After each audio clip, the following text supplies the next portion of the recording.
what has been your experience like, seeing the transition of the house, or your experience as a volunteer working on this particular home? Honestly, that's a great question that you asked. Me and him were talking about that earlier. What I like a lot about the houses are mostly transformation. It's a form of art.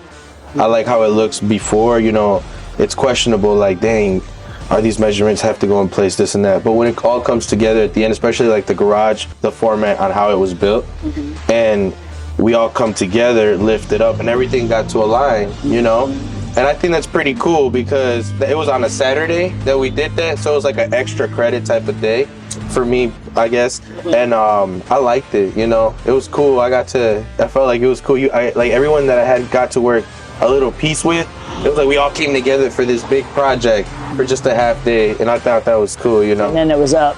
And then it was up fast. That was up that fast with all those people working and coming together. It was crazy to me. Like, cause usually, you're working side by side with 1, 2, 3, or maybe 4 or 5 people a day, and so you get a certain amount of things done, right?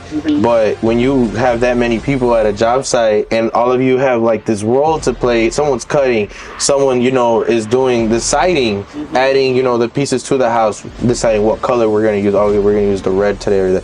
We were just talking about that earlier on a house. How I really like the format and how everything's built with the basement and everything, and how the cool thing is that every house from Renew has its own personality. Yeah. It might look like, they have similar formats, but it's very different. Every house has its own personality, its own color, very unique to its own texture, I guess, But yeah, I like Renew. I like how they do things.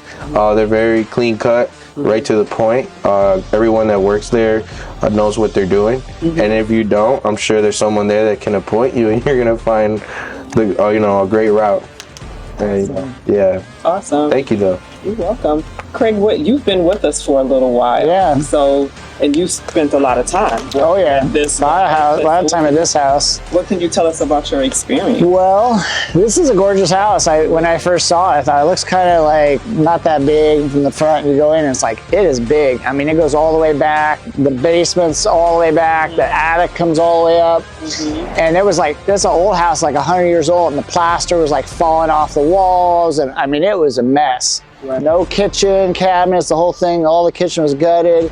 And, to come in there and just drywall over all that, take all the trim off, and then we made new trim to match the old historic trim, and then re-trim with that stained oak all on this whole first floor. And that was a lot of work, but boy, it looks so good. It's beautiful. Yeah. It's beautiful. Yeah. When I walked through it today, it reminded me, like, one of the things I pointed out was the wood trim. Yeah. That's what I remember as a kid. Yeah. These houses, Right. Had these signature, From that era. Yes, from that Yeah. particular era. So yeah. That's, I feel that. My dad owned a house over by like Waukegan and stuff. By Jackson, actually, you just take this route that way. So I do recall exactly what you speak of, when you see the house and it brings those vibes, Right. older memories. Yeah. You would have to have grew up with either one of these houses to understand To understand those it. kind of vibes. I completely understand. that nostalgia. The nostalgia, right?